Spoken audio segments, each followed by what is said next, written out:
IIT NEET 2025 ఫలితాల్లో అత్యుత్తమ ఫలితాలు సాధించి చరిత్ర సృష్టించిన ఆల్ఫోర్డ్స్ లాంగ్ టర్మ్ అడ్మిషన్లు జరుగుతున్నవి. వివరాలకు సంప్రదించండి ఆల్ఫోర్డ్స్ ఐఐటి నీట్ అకాడమీ. నమస్తే, welcome to Suman TV Karimnagar. నేను మీ అన్ని ఏబీవీపీగా తన ప్రస్థానాన్ని స్టార్ట్ చేసినటువంటి బండి సంజయ్ ఏబీవీపీ విద్యార్థి సంఘం నాయకుడిగా, అనంతరం బీజేపీ కార్యకర్తగా, అర్బన్ బ్యాంక్ డైరెక్టర్గా, కార్పొరేటర్గా, అదేవిధంగా కరీంనగర్ ఎంపీగా, తెలంగాణ రాష్ట్రానికి బీజేపీ రాష్ట్ర అధ్యక్షుడిగా, తర్వాత రెండవసారి ఎంపీగా భారీ మెజారిటీతో, అదేవిధంగా ప్రస్తుతం కేంద్ర మంత్రిగా ఉన్నటువంటి బండి సంజయ్ రాజకీయ ప్రస్థానం నా కూతురు నా పరిస్థితి. సో ఆయన ఆ చిన్నప్పటి నుండి ఎంత కష్టపడ్డారని చెప్పేసి కుటుంబ సభ్యులకు చాలా ఎక్కువ తెలిసి ఉంటాయి. ఎందుకంటే ఈరోజు ఆయన అంచెలంచెలుగా ఎదిగిన తీరు, ఒక విద్యార్థి సంఘ నాయకుడి నుండి ఈరోజు కేంద్ర మంత్రిగా ఎదిగాడంటే అది మామూలు విషయం కాదు. ఎన్నో ఆటుపోట్లను ఎదుర్కొన్నాడు, ఎన్నో అవమానాలు భరించి ఈరోజు అంత స్థాయికి ఎదగడం జరిగింది బండి సంజయ్. సో ఈరోజు ఆయన పుట్టినరోజు సందర్భంగా వారి కుటుంబ సభ్యులతో మనం మాట్లాడదాం. చిన్నప్పటి నుండి ఆయన ఎలా కష్టపడ్డాడు, ఎలా రాణించాడు, ఎలా సక్సెస్ అయ్యాడు అని చెప్పేసి పూర్తి వివరాలు వారి కుటుంబ సభ్యులతో మనం మాట్లాడదాం.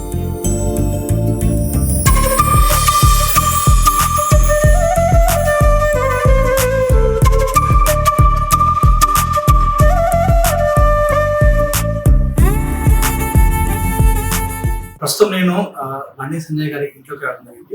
కుటుంబ సభ్యులతో మాట్లాడడం. ప్రస్తుతం నాతో వారి అమ్మగారు ఉన్నారు, ఆ తల్లితో మాట్లాడడం. అమ్మ నమస్కారం. ఈరోజు మీ కుమారుడి పుట్టినరోజు. చిన్నప్పటి నుండి ఎన్నో ఆటుపోట్లు ఎదుర్కొన్నారు, ఎంతో కష్టపడి ఒక కార్యకర్తలను మొదలుకొని ఈరోజు కేంద్ర మంత్రి స్థాయికి రావడం జరిగింది. ఇది ఒక మామూలు విషయం కాదు, ఎందుకంటే మీ బ్యాక్గ్రౌండ్ ఎవరు కూడా పాలిటిక్స్ లో ఇవ్వండి. కానీ ఒక వ్యక్తి కార్యకర్త నుండి కేంద్ర మంత్రి రావడం వెనకాల ఎలా కష్టపడ్డాను చిన్నప్పటి చాలానే కష్టపడ్డారు. ఇక అప్పుడు కొంచెం మాకు ఇబ్బందిగానే ఉంటుండే, ఇక అన్నిటికీ కష్టమే ఉండే. వాళ్ళు కష్టపడి చదువుకున్నారు, చిన్నప్పటి నుంచి కష్టపడి ఇప్పుడు ఈ స్థాయికి వచ్చినట్టు వాని కష్టమే. చాలా ఇబ్బంది పడి ఆటపోట్లు బాగా ఇదేంటి వేలు రాటి దెబ్బలు తిన్నాడు, ఎన్నటికో అన్ని భరించాడు. అన్ని భరించి అంత కష్టపడి పెట్టిన వాడు ఆయన కష్ట ఫలితం ఆ అమ్మ వాళ్ళ దైవాన్ని వాడి ఇద్దరు స్థాయికి వచ్చాడు. సంతోషం. అంటే చిన్నప్పుడు ఎలా ఉండేవాడు సంజయ్ అన్న? చిన్నప్పుడు ఎలా ఉండేవాడు? మామూలుగానే పిల్లలు వేరే స్నేహితులు ఎవరు ఉండకపోదు. మా నలుగురు పిల్లలే వాళ్ళ ఇంట్లో, వాళ్ళు చదివేందో వాళ్ళ ఆట ఏందో వాళ్ళే చేసుకుంటూ, బయట పిల్లలు ఎవరి ఇంటికి రాకపోదు, స్కూల్ వరకే. కానీ ఇంటికి మాత్రం వాళ్ళే నలుగురు, వాళ్ళ అక్క అన్నలు తక్కువ అన్నలు ఉంటారు. ఇంట్లోనే చదువుకుందరు, ఆడుకుందరు, వాళ్ళే ఏమి ఇబ్బంది అల్లరి ఏమీ లేదు. మా పిల్లలు నలుగురు పిల్లలు ఏమి అల్లరి చేయకపోదు. క్రమశిక్షణ వాళ్ళ పనులు వాళ్ళు చేసుకుంటారు, వాళ్ళు చేస్తారు. కానీ అంటే మీరు రాజకీయాలకి వెళ్తూ అన్నప్పుడు మీరు ఏ విధంగా స్పందించారు? వెళ్ళమన్నారా, సపోర్ట్ ఇచ్చారా, ఏమన్నారు? ఇవాళ నాన్నకు వాడిని ఇష్టమే ఉంటుండే, కానీ తెలియనియకపోతుండే వాళ్ళు చెప్పు. కానీ వాడు చేసేది చేస్తుండే, బయట చేస్తే మాత్రం ఇంటి దాకా రాకపోతుండే. ఎవరైనా చెప్తేనే మాకు తెలుస్తుండే, కానీ వాళ్ళు మాత్రం చెప్పారు. ఇప్పటికి కూడా ఏది చెయ్యని, ఇప్పుడు గుడి కట్టాడు కదా, గుడి మొదలు పెట్టేదాకా కూడా మాకు తెలియదు. తర్వాత అది చేసేటప్పుడు రమ్మనిపిస్తే చేసేది. ఏ పని చెయ్యని చెప్పి చెయ్యడు, చేసి చూపిస్తాడు అంతే. నేను ఇది చేసినా అది చేసినా అని డబ్బాలు కొట్టుకునే వ్యక్తిత్వం లేదు వాళ్ళ దగ్గర. అట్లా మంచి స్వభావం ఉంటుంది, గొప్పలు చెప్పు. మా ఇంట్లో మా సంజయ్ కాదు, మా ఇంట్లో మేము ఎవ్వరు, వాళ్ళ నాన్న ఉన్నప్పటి నుంచి వాళ్ళ నాన్న కూడా చాలా మందికి సాయం చేశాడు. టీచర్ పనులు చేస్తుండే. ఇలా వాళ్ళు పేద వాళ్ళు ఉంటారు కదా, వాళ్ళకు మంచి ఉద్యోగాలు అవి ఇప్పించి వాళ్ళ నాన్న కూడా సాయం చేస్తుండే. అప్పటి నుంచే. అంటే ఇన్ని దెబ్బలు తిన్నాడమ్మా, చాలా సార్లు, ఎన్నో సార్లు అరెస్ట్ కావడం జరిగింది. తెలంగాణ ఉద్యోగంలో తెలిసిన తర్వాత మీరు తెలిసిన సందర్భంగా తెలిసినప్పుడు ఎప్పుడైనా చెప్పడం జరిగిందా ఎందుకు రా ఇదంతా అని చెప్పేసి? అసలే తెలియకపోతుండే. అంటే తెలిసిన తర్వాత బాధపడి అడిగేవారా? ఇంకా బాధపడడం అంటే ఇక మరి ఎన్నో రోజులకు తెలిసినాక ఏం చేస్తాం అట్లెందుకు అస్సలు తెలియదు. కానీ ఇంటి దగ్గరకు పోలీసులు ఎక్కడ ఏ గొడవ అయినా సంజయ్ దగ్గరికి పోతాం. మేమేమంటుంటే ఎక్కడ గొడవ అయితే సంజయ్ దగ్గరికి వస్తే సంజయ్ ఒక్కడేమో అంటే సంజయ్ దగ్గరికి వస్తే తెలుస్తాయి కదా అవి అని చెప్పి వస్తాము అది అని అంటుంటారు.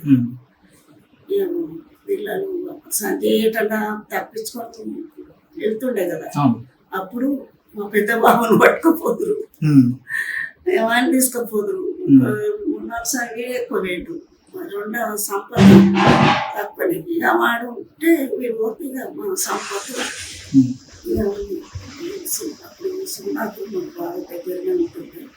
వాసిస్తున్నా సున్నాకు వీళ్ళ దగ్గరికి నేను అని తీసుకోకపోతే వాళ్ళు తీసుకొచ్చి ఇస్తారు. అన్నప్పుడు మంచిగా ఉంటాయి. కష్టపడి పైకి వచ్చి అంటే బండి సంజయ్ గారు ఏదైనా అనుకుంటే ఖచ్చితంగా విడిచిపెట్టాడు. అది జరిగేంత వరకు కూడా ఆ పనిని ఆపాడు.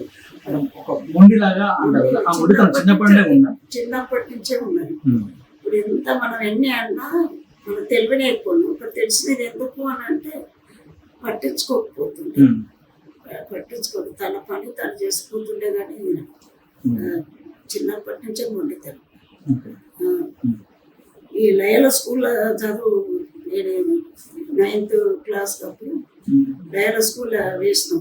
మేము పెట్టి వచ్చినాము. దూరం శిశుమతి దూరం వేస్తే అక్కడ బాత్రూమ్లు కట్టి మన స్వస్తికులు హోమం అని వెంటిలేటర్లు కట్టారు. అది చూసి ఓ రాత్రి పిల్లలంతా తోటి పిల్లలను తీసుకొని కూలగొట్టి అప్పుడు గొడవైంది. ఎప్పుడు ఏమనలేదు. రిజల్ట్ ఆపారు. రిజల్ట్ ఆపేసరికి ఇక బాగా ఇదైపోయి ఆ శిశు మందిరు సార్లు మాణిక్యరావు లెక్చరావు వీళ్ళందరూ కూడా ఇది పోదామంటే ఇక మా సార్ వద్దని చెప్పి తనే పోయి వాళ్ళతో మాట్లాడితే అప్పుడు మళ్ళీ రిజల్ట్ ఇచ్చిండ్రు. నా ఫాదర్ని సస్పెండ్ చేసి అప్పుడు పెద్ద 8వ తరగతి 9వ తరగతి కానీ అప్పుడే సంచలనమైంది. బాగానే ఇదైంది కరీంనగర్ మొత్తం. సంజయ్ రిజల్ట్ ఆగిందట అని అప్పుడు కూడా బాగానే ఇదైంది. నీకు ఇట్టిన అన్ని చిన్న చిన్నవి బాగానే జరుగుతుంటాయి అని తెలుగు చాలా రోజులకు తెలుసు మాకు. అంటే ఇప్పుడు ఇంత స్థాయికి ఎదిగింది, చిన్న స్థాయి నుండి పెద్ద స్థాయికి ఎదిగింది. ఏమనిపిస్తుంది అంటే ఇప్పుడు ప్రధాని నరేంద్ర మోడీ దగ్గర మొదలుకొని అందరితో కూడా ఇప్పుడు సత్సంబంధాలు సంతోషంగా ఉంటుంది కదా, గర్వంగా ఉంటుంది కదా. అంత కష్టపడి అంత పైకి వచ్చింది, పైకి వచ్చిన తర్వాత ఒక స్థాయికి వచ్చిందంటే ఏ తల్లిదండ్రులకైనా సంతోషంగా ఉంటుంది. ఇప్పుడు ఎప్పుడు చల్లగా మంచిగా దేశ సేవ చేసుకుంటాం, మంచిగా చల్లగా ఉండాలని. అంటే ముందు మీరు ఆశీర్వాదం తీసుకుంటారు సంజయ్ వెళ్తే, తర్వాత ఖచ్చితంగా అమ్మవారు ఆశ. ఎందుకు అంత అమ్మవారు అంటే ఎందుకు మనం తీసుకుంటాను? తనకు అమ్మవారు అంటే మాకు కొంచెం విలువేపులాగా అయిపోయింది. ఆమె వాళ్ళ దయ వల్లనే కదా నా కొడుకు మళ్ళా జన్మ ఎత్తినట్టుగా అయిపోయింది కదా. అందుకే ఆ అమ్మవార్లను నమ్ముకుంటాడు. మా సంజయ్కి జన్మదిన శుభాకాంక్షలు చెప్తూ ఆశీర్వదిస్తున్నా. మనం బండి సంజయ్ అన్న వాళ్ళ ఇంట్లో ఉన్నాము. ప్రస్తుతం మనతో వారి అన్న శ్రవణ ఉన్నారు. అంటే ఇందాక మనం మాట్లాడినట్టు అందరూ అన్న అని పిలుస్తారు సంజయ్ అన్న, కానీ సంజయ్ అన్నకే అన్న. అంటే చిన్నప్పటి నుండి ఎలా ఉండేవాడు? ఈరోజు బర్త్డే కాబట్టి చిన్నప్పటి నుంచి వాళ్ళ బంధం ఎలా ఉండేది, ఎలా ఎదిగారని చెప్పేసి నమస్తే. సంజయ్ అన్న అంటే ఇప్పుడు బయట అందరూ తెలుసు, బయట రాజకీయ తెలుసు, కానీ పర్సనల్ గా ఎలా ఉందని చెప్పేసి ఒక మీకు మాత్రం తెలుస్తూ ఉంటుంది. ఎందుకంటే అమ్మ తర్వాత ఎక్కువ షేర్ చేసుకుని అన్న వాళ్ళతో షేర్ చేసుకుంటాం. ఎట్లా ఉన్నాడు చిన్నప్పటి నుంచి మేము కూడా అన్నదమ్ములం, సిస్టర్ అక్క పెద్దది, తర్వాత నేను, తర్వాత సంపత్, తర్వాత సంజయ్. చిన్నప్పటి నుంచి ఇప్పటి వరకు, అంటే చిన్నప్పటి నుంచి ఇప్పటి వరకు మాకు గొడవ అనేది లేదు. అందరం కలిసి ఉంటాం. నాకు చిన్నోడైనా కానీ తన ఏ పని చెప్తే ఆ పని నేనైనా మా సంపద అయినా చేస్తాం. ఇప్పుడు ఏ ప్రోగ్రామ్ అయినా ఏదైనా పిలిచి చెప్తాడు తన అన్నయ్య ఉన్నది ఇది ఏంటి అని చెప్తాడు. తప్పకుండా చేస్తాం. కానీ నాకు చిన్నోడు కదా నేను ఎందుకు చేయాలని అది అందరం కలిసి ఉంటాం. ఇప్పటికి కూడా అందరం ఉమ్మడి కుటుంబం. అందరం కలిసి ఉంటాం. కానీ ఎప్పుడు మాకు గొడవలు ఉంటాం. ఇప్పుడు విభేదాలు అనేది ఇంతవరకు రాలేదు. చిన్నప్పటి నుంచి చాలా ఐవీపీ కార్యకర్తల నుంచి శిక్షణ చదువుకున్నప్పటి నుంచి కూడా చాలా యాక్టివ్ ఉంటారు.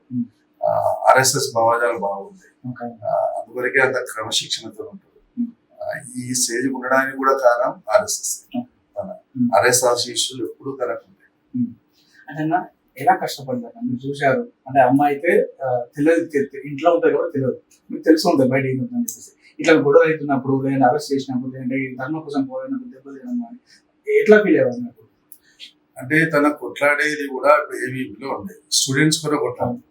ఇప్పుడు బీజేపీలో ఉంటుంది, రాజకీయంలో దాని గురించి కొట్లాడుతుంటే, ప్రజల సమస్యల గురించి కొట్లాడుతుంటే, ఎప్పుడు కూడా పర్సనల్ గా వాళ్ళని కొట్టుడు వీళ్ళ గురించి ఏదైనా పార్టీ పరంగానో ఆర్గనైజేషన్ పరంగానే జైలుకి వెళ్ళేది. కానీ బట్టి పర్సనల్ గా మాత్రం ఎప్పుడో చేయలేదు.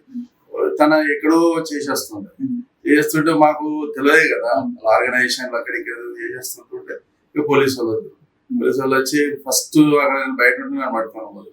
సంజయ్ లేడా అంటే లేడు. నేను ఇక వచ్చిన తర్వాత మళ్ళీ సంజయ్ వచ్చిన తర్వాత నన్ను వాళ్ళు ఎన్నో సార్లు జరిగినాయి. ఇవాళ రామజన్మభూమి అప్పుడు కూడా కూలగొట్టినప్పుడు కూడా చాలా మంది ఇక్కడ చుట్టూ పోలీసులు ఒక 200 మంది పోలీసులు వచ్చారు. అప్పుడు కూడా దొరకలేదు, నన్ను పట్టుకపోయారు.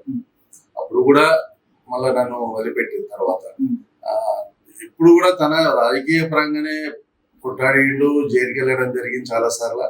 కానీ పర్సనల్ ఎప్పుడు అట్లా గ్రడ్జ్ పెట్టుకోదు. కానీ చాలా బాగుంటాడు అందరూ. అంటే ఇప్పుడు అంటే అన్న చాలా మంది కార్యకర్తలు ఉన్నారు, ఇంకైన తర్వాత అయితే గతంలో ఏదైతే హిందూ ధర్మాన్ని ఎంచుకున్నారో ఆ హిందూ ధర్మం కోసం ఒక్కడే అప్పుడు కష్టపడ్డారు. ఒక్కడే టవర్లోకి వెళ్ళి కూడా చాలా విషయాల్లో ఒక్కడే వెళ్ళి దాన్ని యుద్ధం చేసిన సందర్భాలు ఉన్నాయి. అప్పుడు మీరు భయపడే సందర్భాలు ఉన్నాయి? ఏమవుతుంది? మేము ఎప్పుడు భయపడలేదు. సరే చేసేది ధర్మం కొరకు ప్రజాసేవకు కొట్లాడుతున్నట్టు మా నాన్న కూడా సరే ఎంత తండ్రి అయినా కూడా ఓసారి కొంచెం ఉంటుండే కానీ ఎప్పుడు మా ఇంట్లో విసుగు చెందకూడదు చేస్తుండే. ఇప్పుడు టవర్ దగ్గర కూడా చాలా పెద్ద ఎత్తున గడపడేది. అయినా కానీ మేము ఏమనకపోతుంటాం. ఇక మాకు అలవాటు అయిపోయింది. సరే నడవని ఏదో ఒకటి ఫస్ట్ ఏదో నడుస్తుండే కదా పోనీ అనేది కోరుకుంటుంది. నమ్మకం ఉండేది చేస్తారని 100% నమ్మకం. అంటే మీ బంధం ఎలా ఉంది? అంటే ఇందాక మీరు చెప్పారు గొడవ ఉండకపోయింది, ఇంకా ఎలా ఉండేది? ఏదైనా అవసరం ఉన్నప్పుడు అన్న పెద్దలు కాబట్టి ఏదైనా చిన్నప్పుడు పాకెట్ మనీ అట్లా అడగబడాలి అవసరం ఉన్నప్పుడు చేసినాం. అందరం చిన్నప్పుడు నా డ్రెస్సులు తన వేసుకుంటుండే, తన డ్రెస్సులు నేను వేసుకుంటుండే, అందరం అమ్మ నడుపుకుంటుండే, మా అమ్మ నడుపుకుంటుండే, ఇస్తుంటుండే, ఏదైనా చూసుకుంటుండే. ఇంకేం లేదు, మా అందరం కలిసి ఉంటాం. అందరం తనకు అవసరం ఉంటే నన్ను అడుగుతా, నేను అవసరం ఉంటే నన్ను అడుగుతా. నాకంటే చిన్నోడు నేను అడగాలని అట్లే ఉండదు. తన కూడా అట్లా మా అందరినీ కూడా బాగా చేసుకుంటాం. అంటే అన్న ఈ రోజుల్లో ఒక సర్పంచ్ గెలిస్తేనే, ఒక కార్పొరేటర్ గెలిస్తేనే చాలా వాళ్ళు షో అప్ చేసుకుంటారు. కానీ ఇప్పటికి కేంద్ర మంత్రి అయినప్పుడు కూడా ఎందుకు ఇంకా డౌన్ టు అర్త్ అది ఎట్లా వచ్చింది సాగు? అది ఇప్పుడుగా స్టార్టింగ్ నుండి అంతే. తన ఏదైనా పని చేసినా కానీ ఎవరికి చెప్పాడు, కానీ ఖచ్చితంగా చేసి చూపాడు. నేను కలెక్టర్ గారు కూడా చెప్పారు, బండి సంజయ్ గారు ఇంత తొందర డిసిషన్ తీసుకుంటున్నా అనుకోలేదు చెప్పారు ఎవరికి. ఈ పని అయిందని అంటే అప్పుడు ఆ రోజు రిలీజ్ చేస్తాను, అంతేగాని చెప్పి చేస్తాను. ఇప్పుడు ఏదో చెప్పి నేను ఇట్లా చేసిన అట్లా చేసిన గొప్పతనం స్టార్టింగ్ నుండి చిన్నప్పటి నుంచి అంతే. నేను చేసినాను కూడా ఇప్పుడు ఒకరికి సాయం చేసినా అనుకోండి, నేను సాయం చేసినా నేను 100 మంది కూడా చెప్పుకోవాలి, అసలే చెప్పుకోవాలి. అట్లా ఎంతో మందికి సాయం చేశాను, ఎంతో మందికి చదువు ఇచ్చిండ్రు. ఎవరైనా వస్తే ఆరోగ్యపరంగా వస్తే హాస్పిటల్కి ఫోన్ చేయడం. కోవిడ్ టైంలో చాలా మందికి హెల్ప్ చేసింది, చాలా మంది జీవితాలు కాపాడి. అంటే కార్యకర్తలు వస్తే అన్న కొంతమంది కలిసి వెళ్ళిపోతారు. కానీ సంజయ్ అన్న ఇన్ని వేలాది మంది వచ్చినా కూడా వాళ్ళని కలిసి వాళ్ళని కూర్చోబెట్టిన చామర్లో వాళ్ళని ఫోటో దిగి పంపిస్తారు. అంత ఓపిక ఎట్లా? ఓపిక చాలా బాగుంటుంది. ఓపిక అనేది ఎట్లా అంటే కార్యకర్త అంటే చాలా ఫస్ట్ కార్యకర్తలకు చాలా ఇంపార్టెన్స్ ఇస్తారు.